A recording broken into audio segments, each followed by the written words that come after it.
idea of oscillators by creating what are called rich harmonic waveforms and possibly exploring a couple other ways of synthesizing sounds in a computer. So the review for last week, we had an oscillator, and we gave that oscillator a pitch in hertz. Next, we send that to an amplifier, and an amplifier in this case is a multiply tilde, which goes to a value of 0 to 1. After that, it starts clipping, so let's just think of audio volume as 0 to 1 right now. So let's make it a 0.5, and then we have to output that signal to our speakers. There it is. Sounds good. Okay, so the sine wave, now you guys won't have this object on your computer, but I built this object just specifically for teaching and editing purposes, an oscilloscope. We made one in our last video, and you could definitely make one to look at stuff, but for our case, we're just looking at what this waveform looks like. So notice how this waveform has peaks and valleys and is generally round. As we make the waveform bigger by lowering the hertz value, the wave gets wider. Ooh, 50. Till we get these nice rolling hills. Okay, so that is just one harmonic waveform, rich waveform. It's the most basic. It has what is called one harmonic, which isn't really that useful for us right now, but just know that as we add harmonics, the sound that we produce becomes much richer, vibrant, or alive. So there's another object that we can use in pure data to make a sound, and that is what's called a phasor. Phasor tilde. This works very similarly to the OSC tilde, the oscillator tilde. So all you need to do is give the phasor a number box, which remember is our command or control 3, or you just give it a pitch in its creation argument or a number after phasor tilde. So let's give phasor tilde a 440. Now, I'm not letting sound come through right now, but notice how we have this sawtooth wave. And so we call this, in analog terms, a sawtooth wave. So what is it doing? The sawtooth wave sounds like this. It's got a nasty buzzy sound to it. But if we zoom in, what we're looking at is, center this so I don't get annoyed. Okay, what we're looking at is a value, or the phasor going from 0 to 1 and then dropping immediately back to 0. And that's how we get our sawtooth wave.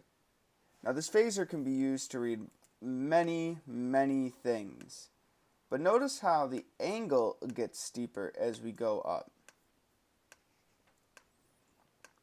until we have basically,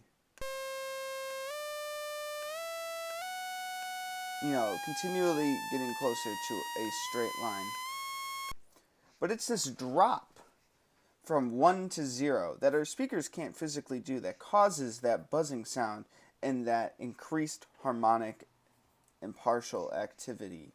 Partial being another word for harmonic. Okay, so now we have the phasor, which is our sawtooth wave, and we have, as we said before, our oscillator, which is our sine wave.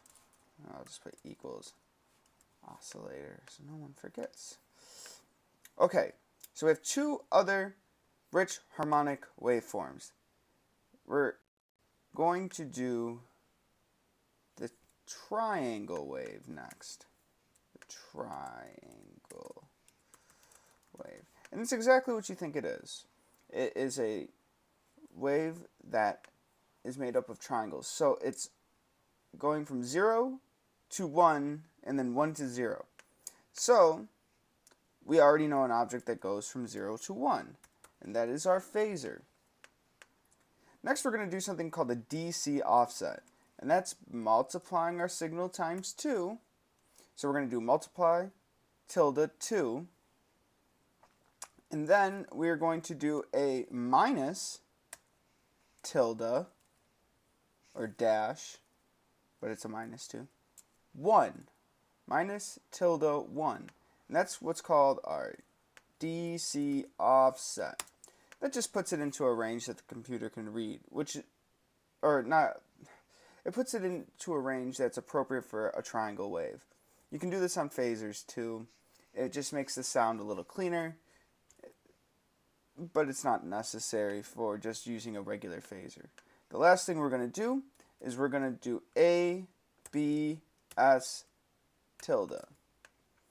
So that's our absolute value function. That means there is no values that will be less than 0. Alright, let's give this a go. And there's our triangle wave. Notice how the triangle wave has similar sonic properties to the sine wave, but it's a little fuller. It's a little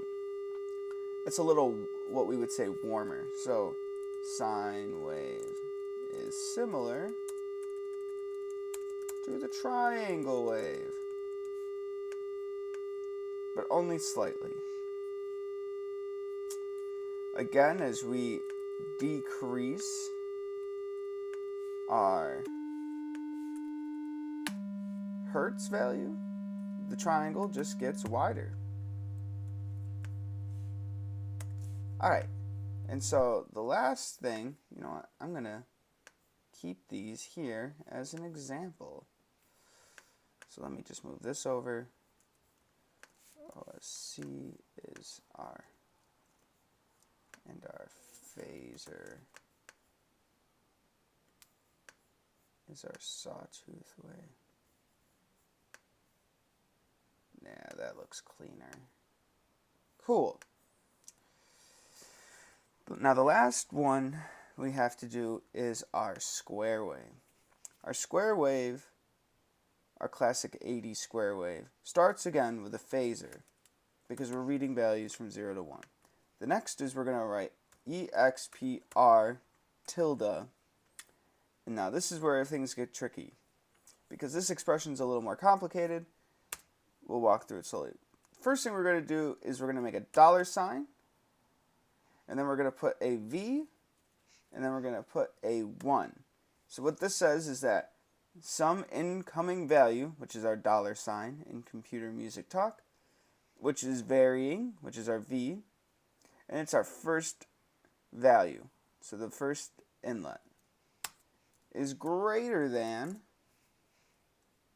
dollar sign V2, another number that varies. It's coming through the second slot. And so what this is doing is that it will only output a value of 1 if the phasor is greater than the value on the other side.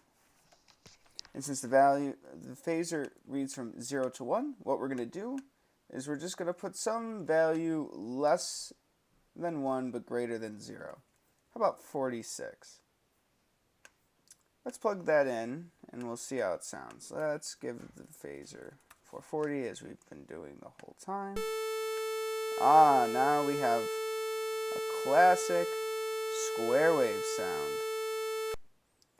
See, there's only values of 0 and 1. What happens if we change the variable 2?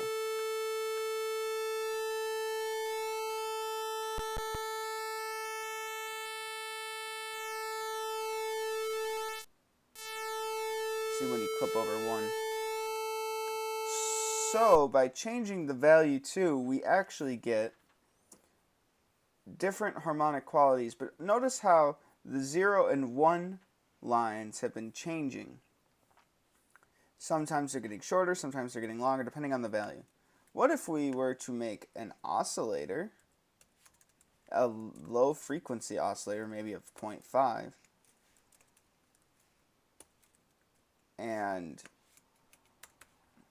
this is just a little expression that attenuates how big the sine wave is. So this is basically saying it's a sine wave with an amplitude of 3 and starts at an amplitude of 4. Let's see how that sounds. Now by using this LFO, or low frequency oscillator, that's fine. We are able to control an aspect of a wave that we weren't originally having automated control over. So this is automated control, giving us a more dynamic waveform.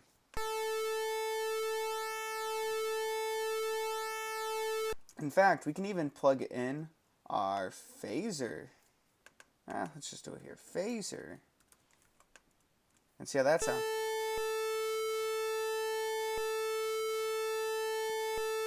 So that sounds different. And our triangle wave will sound similar. So now we have our, let's just get rid of, we'll keep it for the example. So now we have our 4 types of waves: square, sine, sawtooth, and triangle. So I guess the last thing we can do before we finish up for today is to do one last synthesis idea, and that's going to be called amplitude modulation. So if you're a guitarist, you already have an idea of what this is. This is our tremolo pedal. So right now I'm just going to set up a basic patch for an oscillator at 440. And I'm going to send it into this new amplifier, this new multiplied tilde.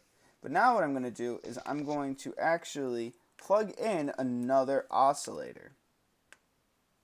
And for teaching purposes, I'm going to put a number box on the second one, so I show you what's going on. So let's look at what this is going to be like.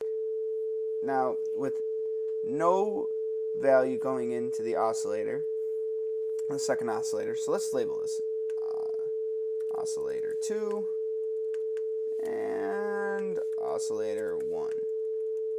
Now, there's a bunch of math that we could go into for this, but it's really not necessary. Let's change the pitch to something easier to do some basic math on. 440. Okay, so what happens if we start raising the second oscillator? Notice how the LFO oscillator, or oscillator 2, is actually making the volume of the amplifier go up and down, as if we were flicking a dimmer switch up and down. And we can do this faster, and faster, and faster, and faster.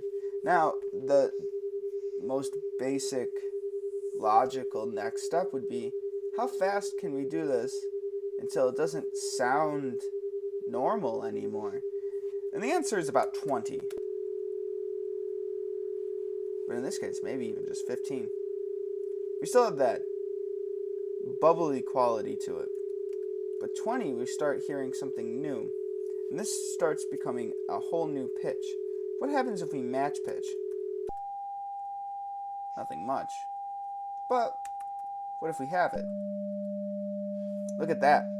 It sends our waveform a little crazy. So now we have 2 modulating waves. Modulating happens when we have, well, there's 2 types of modulation. There's amplitude modulation and frequency modulation. In amplitude modulation, we have 2 oscillators going into a amplifier, where one is controlling the amplitude and the other is the carrier frequency. So we're going to call oscillator 1 the carrier frequency. That's fine. And this is the modulating frequency.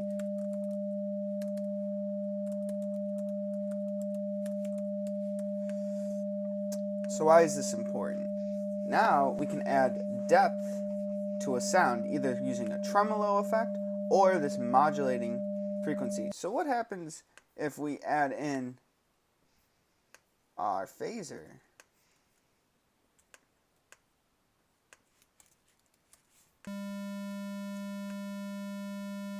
That's kind of interesting. What happens if we offset so it's not a divisible, whole number divisible? We start getting this phasing idea again. This is when two oscillators cancel each other out.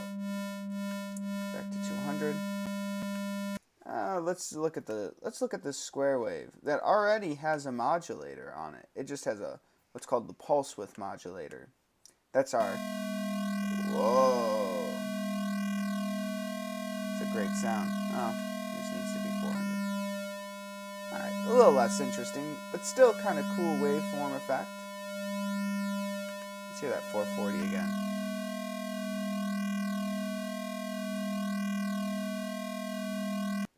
Alright, so these are just some of the ideas that you can use to start making interesting sounds that you can eventually use for a keyboard or a composition or just something to do. So, this has been Frank Valente's computer music tutorial number 2, talking about rich harmonic waveforms and amplitude modulation. I'll see you next week where we start talking about shaping sounds using an envelope. Have a nice day.